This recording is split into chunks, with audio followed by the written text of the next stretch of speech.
Well, actually, I was told about it by a friend who introduced me to the project, and I saw the photos and I saw what David was doing there, and I was just so bowled over by it, and the fact that he would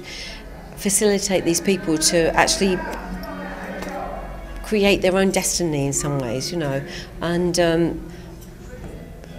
I saw the pictures that they produced, you know, because really it was just about them having cameras and having people to teach them how to take those pictures. And the pictures that came out were so poignant and so wonderful that I was bowled over by it. So it's amazing. It's amazing what has been achieved by the kids, but also what has been achieved by having that initiative to give people something that they can tell their story through.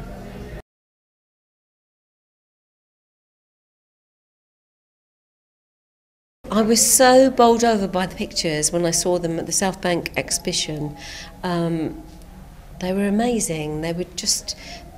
the story behind all of those pictures was really moving, and I met the young people who'd taken the photos, and obviously it was so important to them, and they've spoken from their heart or took pictures from their heart, and everyone told a story. But there was an incredible one for me, which was about the foot, which was so much about like treading on this land, and it really moved me, and I don't know why, but it felt really that it touched what they were trying to say somehow, and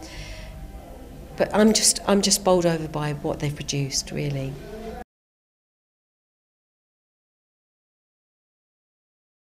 I hope that people can relate to what's going on in South Africa and how the transition of the regime that was now has, you know, transformed the life of a lot of people. And I have to say we have to keep supporting them and finding a way for them to express all those years of repression, really. And I think it's very important for us to realise what they went through all those years, and I think the youth can now tell their story, and the way that David and the whole project of Wembley to Soweto has done that, has allowed them to express so much, and I think it's really important for us to see that.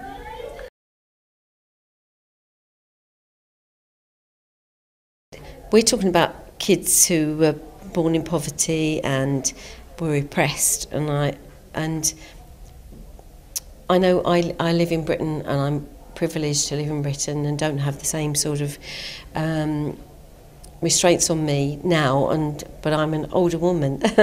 But when I was a kid growing up in the 60s, the 50s and 60s, there was a really class-ridden society, and I had to learn to express myself and had to find a way of doing that, because otherwise I would be lost. And luckily I found my medium to express that, and so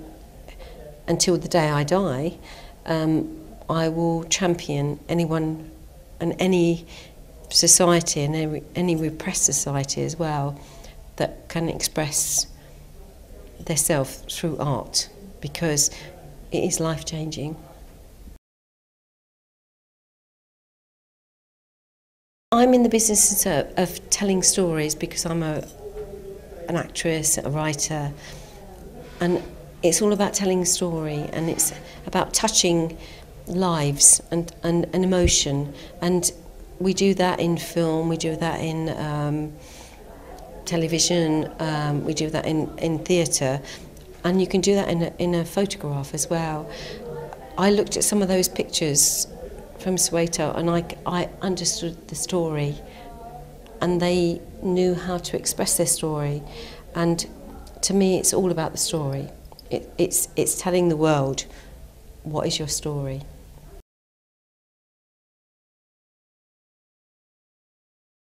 and it's been very special for me to be involved in this project as well, and I hope everyone will support it and go and see it wherever it is in the country, in the world, because it's a very moving experience and very important for us all to understand.